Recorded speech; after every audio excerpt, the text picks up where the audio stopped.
I think that everybody has their own gifts. And to me, someone's gift is what they love. You know, what kind of skills or talents or passions does one have? And I feel like that's kind of one of the magical things about humanity is that we are all truly unique and we all have our own sets of skills and gifts and challenges as well. And I think that there's a way, I feel, to bring that out into the world and to bring about positive change. Welcome to I Share Hope, the podcast where world leaders share their real stories of hope and how you can use actionable hope to start changing your life today. And now, here's your host, Chris Williams. Greg Flatt, Chris Williams. Hi, Chris. How are you doing? Man, I'm doing good. How about you today? I'm doing well, thanks. So tell me, phone call the best, or can we pull off a video Skype call? I'm actually on my commute home from work, so this is our only option. That sounds like the best plan. Then I'd hate for you to be having a Skype conversation while you have a wreck. I know, right? Well, happy spring to you. Hey, that's right. I forgot. Today is the day, isn't it? I think I don't know if it was today or yesterday, but it's one of these days. Yeah, I'm in Memphis, Tennessee right now, and it is definitely spring here. It feels great. Yeah, where'd you say you are, in D.C.? Memphis, Tennessee. Oh, in Memphis. Oh, cool. Yeah. Where are you at right now? I'm in North Shore of Massachusetts. Okay. North Shore of Boston, yeah. So if I'm reading your bio right here, I don't know why, but I was expecting you to be somewhere overseas. Looks like you do a lot of work in Mali. So I've got 41 years old, husband, father, farmer, musician, carpenter, and co-founder, director of a small nonprofit organization, Ecova Mali. And that's dedicated to increasing food security and promoting economic development in Mali by providing technical and occasionally financial assistance for Malayan farmers. I'm really curious about that because we've done some work just in other nonprofits I've been involved in with bringing a sustainable business model to the farming community. And it's not as easy as it sounds. It's not like the U.S. where you just get a tractor and a truck. Yeah, no, it's not easy. It definitely is not easy. So how did you guys start that on your own? Are you truly a farmer by training? Well, by practice, I mean, I was a grower at an organic farm in northern Vermont for 5 seasons. Wow. I was a grower for one season at the farm school at an adult farm training program. So I was a teacher, grower, teaching adults basic farming skills. And then in Mali, I was as a Peace Corps volunteer in the late 90s. I was an agriculture volunteer. And, ever since, for the past 16 years anyway, I've always had a home garden, and we've kept chickens for, the majority of that time, just a handful of them, just for a few eggs and some, some chuckles, because they're pretty funny birds to have around. I've gone back to Mali periodically over the years since I was a Peace Corps volunteer, and Ecova Mali is something that my wife and I co-founded in 2007. And in 2009, we got I guess it was 2008, I was able to get a nice grant from Lush Cosmetics. And with that, I was able to purchase some land and start building the infrastructure for our permanent field office and training center in Mali. Wow. So I live here. I've been back periodically. Like I said, we have 5-year-old twins. So it's been challenging to find the time to put as much as I would like to into Ecova Mali. And there was certainly a few years after they were born where I could, find the wherewithal to get to Mali. Mm-hmm.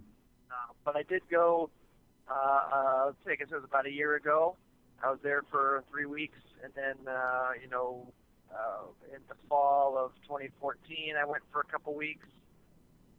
Basically, since 2013, I think it is, I've been going, at least once a year.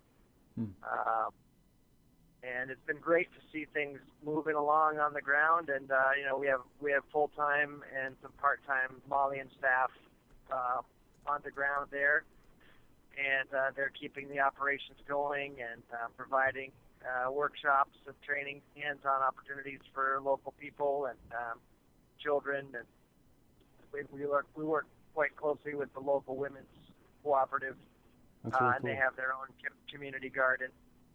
Yeah, that's really cool. I'm looking at pictures right now online. It's fantastic. Excellent. Yeah, and there's one of our main goals at this point is to, in addition to addressing our objectives of increasing food security and promoting economic development through sustainable agriculture, we really want Ecova Mali to be self-sustaining in terms of the income it generates through sales at local markets of products that we grow and produce on site, and we also want to be able to feed our staff with everything produced and raised on site. Yeah. Because the fundraising piece of it which is one of the big responsibilities on the state side here, is challenging. It takes time, and I'm working full time, got kids, various other obligations, so it's difficult to give it the time that I wish I could for the fundraising. And we do run on a pretty tight budget. It's about typically it's averaged around $5,000 a year, and all of that, every cent of it goes to Mali. I've always run it on a pro bono basis. Yeah. And that's enough to pay for our Malian staff salaries, their food, and some basic medical, assistance. How much a year? $5,000. Wow. And it covers all that? Yeah. Wow. I know. Wow, that's amazing. Yeah, and one of the challenges we've encountered recently is our country director in Mali. Really great guy, highly skilled. I actually met him when I was a Peace Corps volunteer. He was my trainer during the 3 months of training in the beginning of the service, and he lost his job with Peace Corps when Peace Corps pulled out after the violence erupted in 2012 or 2013 or whatever it was, and so he was a very logical choice for us to have as our head rep there in Mali because he's so skilled and so knowledgeable about agriculture. Mm-hmm. But he has a very large family, extended family, a lot of people living in his household, and he's the primary wage earner, and we simply had no way to pay him an adequate salary to compensate him, for the type of work he was doing. For example, when he was working with Peace Corps, we just didn't have those kinds of funds. Right. So we gave him what we could, which, he was glad to be. He is still glad to be a part of Ecova, but he has been forced to look for work elsewhere and take short-term contractual gigs with other organizations to make ends meet, which pulls him away from Ecova periodically. So we just increased his salary significantly, which increases our annual budget to about $9,000. And we're waiting on a potential grant right now, and I'll have to do some more fundraising to cover that because we don't have those funds currently. But that's one of the challenges, I guess, if you want to have highly skilled, knowledgeable folks managing operations. They deserve to be compensated fairly, and we simply have had a hard time to consistently raise funds to do so. So that's one of the challenges we're facing right now. I'm thrilled and impressed that you're willing to do it, though. Not many people are willing to take on that kind of project. And this is, it seems like something. I'm really glad we're talking to you because it seems like something so small, $5,000 to $10,000 a year, and a decent amount of travel. You're back and forth. You're really getting to know the people and the processes, and you're doing it. And it seems like, hey, it's just a little operation, and it's not a huge budget. But the size of the budget is not the issue. It's the impact you're making. And I think, right. Well, that I'm very proud of. Yeah, and that's the inspiring piece here, is that it doesn't take $1 billion to make an impact like this, right? Right. It just takes a lot of heart and a lot of willingness. Exactly. And one thing that I've learned too is that if you have a passion or a dream, what you really need to do is just do what you can with what you have to keep the fire burning, and eventually you'll get there. Yeah. And that's really what has been the case with Eco Von Mali and with other things in my life too, where you can't let the absence of getting everything together at once be an obstacle to moving forward. You have to, even if it's baby steps, you got to keep it moving forward and keep your eye on the prize, and it gets there slowly but surely. Love it. Well, now people who are listening in while we're asking this guy our questions about hope. Right. So Greg Flatt is obviously our guest and the guy who's going to answer these questions for us. So Greg, you know how this works. We're interviewing 1,000 people from all over the planet, from every walk of life, trying to get a true cross-section of global population and really find out what is the driving force of hope. How are they using it? What's going on? How's it being used in the community? How can we grow and develop that as a sustainable resource for changing the world for good? So can I ask you our questions and see what you come up with? Absolutely. And again, this is all about you, not about me. So you just do your thing, and there's no right or wrong answer here for sure. All right. All right. Fire so away. Question 1, what's your definition or your favorite quote about hope? My definition of hope, I think, is really a belief in the positive, a fundamental kind of core value that the world fundamentally is a magnificent and wonderful place, and that there are far more wonderful, loving, caring, kind people in this world than there are people out to do harm unto others. And even though we hear all kinds of disturbing things, and there's all kinds of horrible things happening in the world, there are far more positive things happening that we just don't hear about. And they may be on a smaller scale and therefore don't grab the media attention. But collectively, that's what's been keeping humans moving forward. And I feel like we have no choice but to be hopeful, because we're all part of this. We're all in this together, and we all have a responsibility, I feel, to help ourselves and to help each other. You got to start change with yourself, but the best thing I think you can do for others is to be kind and compassionate and supportive. Couldn't agree more. Kind of a meandering response, but that's, I guess, my core belief about hope. I think that's great. That's a good response. So question 2 kind of feeds off of that. Who has shared the most hope with you? Is there a person who's really invested that type of belief in you? I would say, I was thinking about this, and I would say the kind of a twofold response. The first thing that came to mind is my children, because they, and I think all children, are born curious and loving and happy and excited and enthusiastic, and they're ever hopeful. They bit by bit are becoming aware of some of the hardships in the world, and it's very upsetting to them, and they want to know what they can do about it.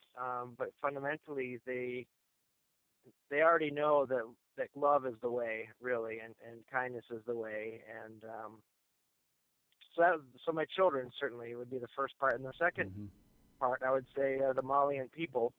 And that was really very striking to me right from the get-go as a Peace Corps volunteer. Here I was in this rural community of Mali, people who, in financial terms, were extremely poor. Of course, I think the whole definition of poverty that most people think of as being financial is kind of a misnomer, because I would say that they are extremely wealthy in other ways, culturally and in their community ties and in their solidarity and a number of other things. But in spite of their hardships financial as well as medical. I mean, a lot of families had lost at least one, if not a number of children to preventable diseases. Yet people still maintained faith and hope in the world, and for them, a lot of it was to Allah, to God, but a lot of it was fundamentally to each other. I mean, even though customs have changed slightly with the introduction of Islam, of course that goes back to the 1200s now that it's been part of Malian culture. Now it's much more widespread. Nonetheless, the traditions of hospitality and generosity and treating each other and even strangers with respect and kindness, it was just really striking to me. I mean, people literally would give you the shirt off their back. There's examples where I would show up kind of lost in a community on my bike and tired and didn't know anybody, and before I knew it, there would be somebody offering a chicken to me, and then somebody would be vacating their own, like the only mattress in the compound, and getting clean sheets for me and giving me the best of everything that they possibly could. Wow. And even if they may have gone a month or two without having any meat themselves, but to welcome a guest is a big deal to them. That's special. So anyway, the degree of generosity and just kind of sincerity that I experienced with the Malian people, in contrast to all the hardships that they faced, was really mind-boggling. Mm-hmm. And it made return to the United States very difficult, where there's so much petty complaining. There's people have so much. Of course, this is a generalization, but on the whole, I'd say people have a great deal of privilege. Most people seem to have cell phones and computers and transportation and access to health care, and people complain, and I don't have a whole lot of patience for it. Although everybody's experience is real and people's hardships should be honored, but it's the degree of hardship, I think, is very relative. Yeah, that actually leads into question 3 really well. So question 3 is, when have you experienced a time in your life where you've had to lean on hope in a really serious way? So it looks to me, and forgive the overgeneralization here as well, but you get what I'm going after here. It looks to me like you're a first world guy who's done a lot of volunteering, which, again, the Peace Corps structure and so many other volunteer organizations, it is the well-to-dos in the world who get to volunteer for those who are, quote unquote, less well off. And it looks like you got it made. You're a dad, you got a family, you got a real job in a first world country. What's so difficult for you? Why is hope important to you? Is it just to share it with other people? Or are you actually using it? And is there something back there that you can say, yeah, I had to use it here, and here's why, and here's how it was tough for me? Boy, I think because I've been able to travel pretty widely and have a lot of experiences overseas, I have seen a lot of hardships that most people in the United States don't. Not that I suffered personally, but that I witnessed. And, I also studied sustainable development for my master's degree. And our very first day of classes was September 11th. And going into it all optimistic about being able to go into international development and make a difference, and, reeling with that tragedy, just kind of, sorry, I'm getting a little distracted because I'm the traffic is a little crazy here. But having seen all the hardship and being aware of so much hardships in the world, it's heartbreaking to me that so much of it is preventable. I mean, when we think of people dying of hunger every day and preventable diseases, and then people have the audacity to come along, like Monsanto comes along and say, oh, we need genetically modified crops so that we can feed the world. Well, there's enough food in the world for everybody already.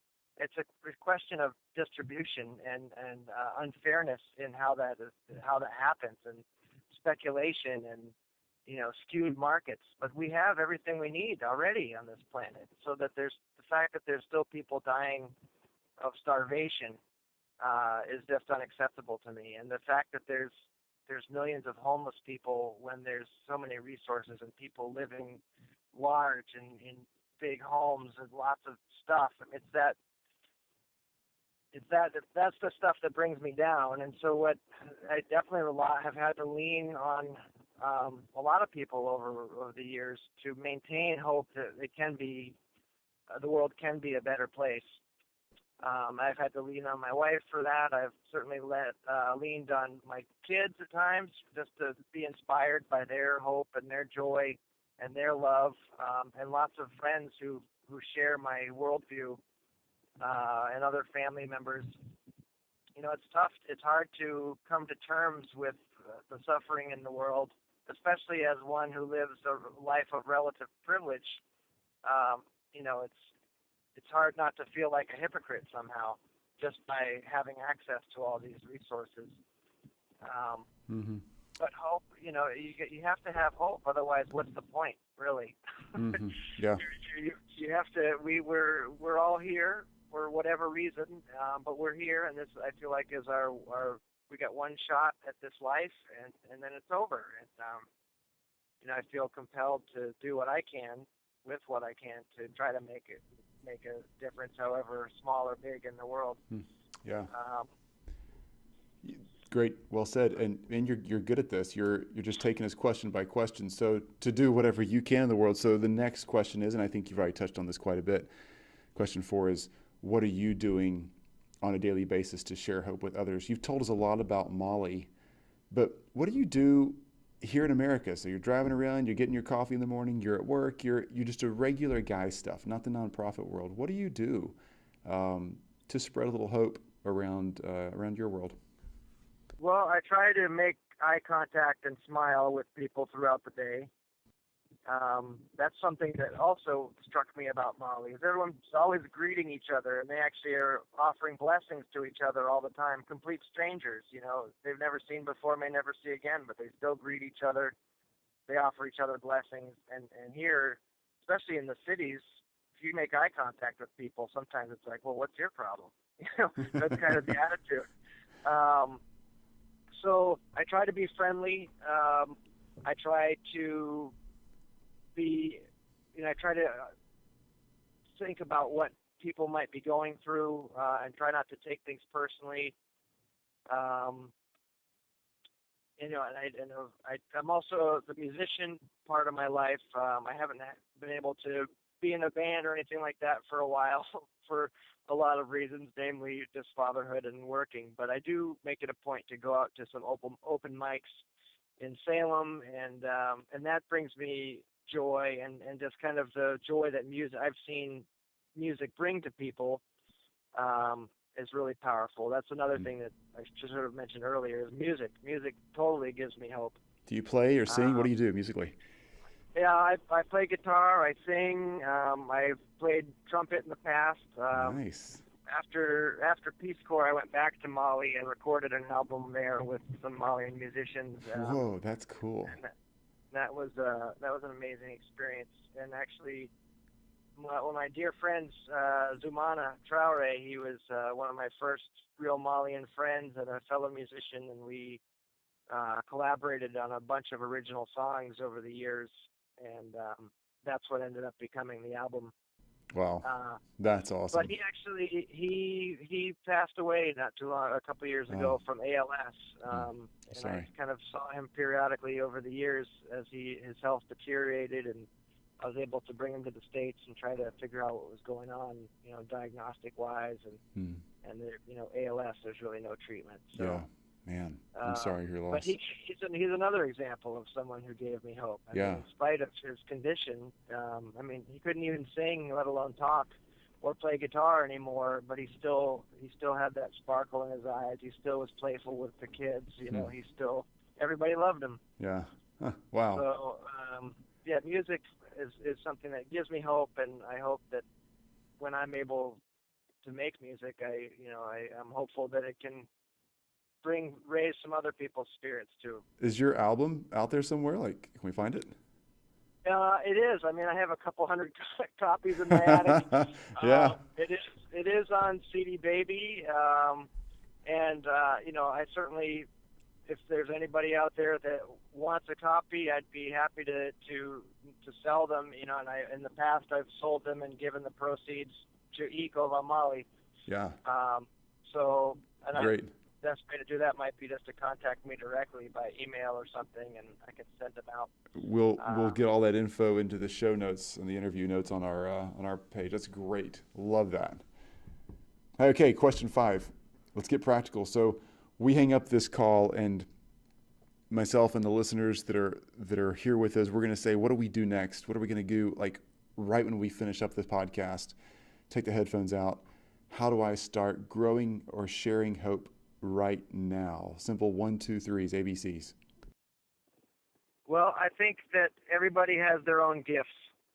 Everyone has and to me, someone's gift is what they love. What kind of skills or talents or passions does one have? And I feel like that's kind of one of the magical things about humanity is that we are all truly unique, and we all have our own sets of skills and gifts and challenges as well. And I think that if people can really, what's the word I'm looking for? If they can really resonate with what it is that they're passionate about, there's a way, I feel, to bring that out into the world and to bring about, positive change. Whether it's, it can be very simple. I mean, a simple decision to smile at people, to be polite, be kind. Reach out if you have friends or family that are having a hard time with something. Well, reach out to them, and it doesn't have to be reaching out with a solution. Just reaching out as a fellow human being that cares can be one of the most transformative things. Change doesn't have to be this big, grandiose thing, and nor does hope. I mean, I think hope is inherently inspiring, and true hope. There's kind of casual hope, and I feel like there's true hope.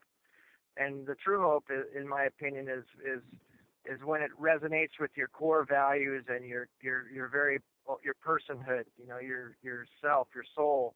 And whatever you can do to tap into that, and it's kind of this concept of flow. There's that psychologist with that crazy long name. I can't remember. Maybe you can remember what it is. But he wrote a book about flow, this concept of peak performance. Mm-hmm. And I feel that when you are in sync with yourself and your surroundings, you can flow, and that's when the magic really happens of being alive. And I think that even if it's just going out there and doing, let's say for example, I love playing Frisbee, and I always have. And me too, man. Love it. And I was very, very fortunate to have a mentor that was the world champion all-around Frisbee player in the Masters division. Are you serious? 5 years in the 80s, yeah. How in the world? So he taught me a lot, of how to do freestyling and disc golf and distance and double disc court and all these things. But I'm thinking specifically about freestyle. And, some people might see some people jamming on the beach, and they're like, oh, they're just showing off. Well, you know what? Showing off it doesn't have to be a bad thing. It doesn't have to be a condescending thing. It can just be somebody, joyfully doing something that they love. And that anything that you can do to cultivate joy in your own life, I think is contagious. I mean, I think it's important not to isolate oneself and not to be self-absorbed. You got to stay linked into the global whole. But I think that do what makes you happy, and as long as it's not hurting other people or hurting the planet, do what makes you happy. And I think that's one of the keys. Well said. And one of the other things right now that I'm thrilled about is another kind of example of bit by bit you'll get there is the job that I have right now. I'm a grower for one of the medical marijuana dispensaries here in Massachusetts, and that to me brings me great joy, because I know that I'm cultivating medicine for people that has been banned for a long time, but its history is thousands of years old, and now they're discovering all these different ailments that it can legitimately help.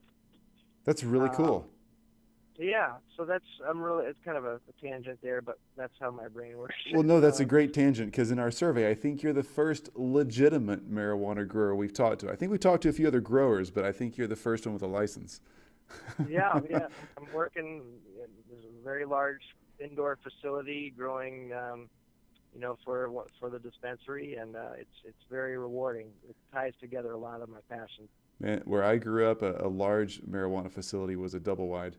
So I'm glad you've got a good one. That's really cool. I think that whole industry, obviously there's a lot of controversy around it, but I know the science is there and the research shows it does a lot of good. And I'm really curious to see where we are 10 years from now as a society as that plays out. If it's, the naysayers are out there watching it, and the pro folks are out there watching it, and it's an interesting societal twist. It really is. Yeah, and on kind of bringing it back to the farming and the global change, I mean, I feel truly, I know it's kind of cliche, but I really do believe that marijuana in all its plant forms can truly revolutionize the planet in terms of producing food, fuel, fiber, and medicine. And it's we're just scratching the surface of what is possible with it. Yeah, we are. At some point in the future, one of my kind of long-term goals is to put together a very powerful and compelling kind of proposal and arrange a meeting with the Malian Minister of Agriculture one of the next times I go over, and see if I can at least plant the mental seed of how it could be a really positive thing for Mali, even if it was the non-psychoactive strains and it was used just for food and fiber and fuel. Yeah. That alone would be huge. I mean, it's so nutritious. The fibers are so versatile. I mean, you know the routine. But, that's really good. It's a good project. Yeah, we'll see what happens with that one. I got to tread lightly. Yeah, they might kick you out for that one too. Yeah, who knows? Right now, everybody knows me there because of the music. I'm actually kind of famous in Mali, so it's kind of exciting. Every time I go, everyone knows me. That's really cool. It's wild. And of course, they think musicians, sure, you're bringing pot in our country, but they don't. They got to see it a different way, right? Right. Yep. Yeah. That's right. Man. Hey, listen, I just arrived home. I know you got to go. Yes. So tell me this, just real quick. How can we contact you? I see website ecovamali.org, ECOVAMALI.org. Looks like Facebook is Ecova Mali, Inc. Is there anywhere else we should be tracking you down for people who do want to follow you and get in touch? Well, my email address is I think it's on the website. The website's actually locked in a static state right now because I need to switch it over to a new platform and rebuild it in all of my copious spare time. I see a Greg at ecovamali.org. Is that right? Yeah, that's right. Yeah, I'm happy to hear from people that way. Nice. And if you have any other, questions afterwards, I certainly would love to hear more about you and this project. And I'm flattered that you wanted me to speak with you, and I wish you all the best. Well, man, we'll send it your way, and iShareHope.com is where we live, iShareHope.com, and we will put this up there. All these notes will be on your interview page as well, and we'll forward that to you in social media and let you know when this interview is going out live. Thank you so much, Greg. All right. Thank you, Chris. Have a great one. You too. Bye-bye. Bye-bye. You've just listened to iShare Hope. If you're ready to make a change, head to our website at iShareHope.com and claim your free copy of the Top 10 Actions of Hope from World Leaders to use hope in your own life. Thanks for listening, and we'll talk to you next time.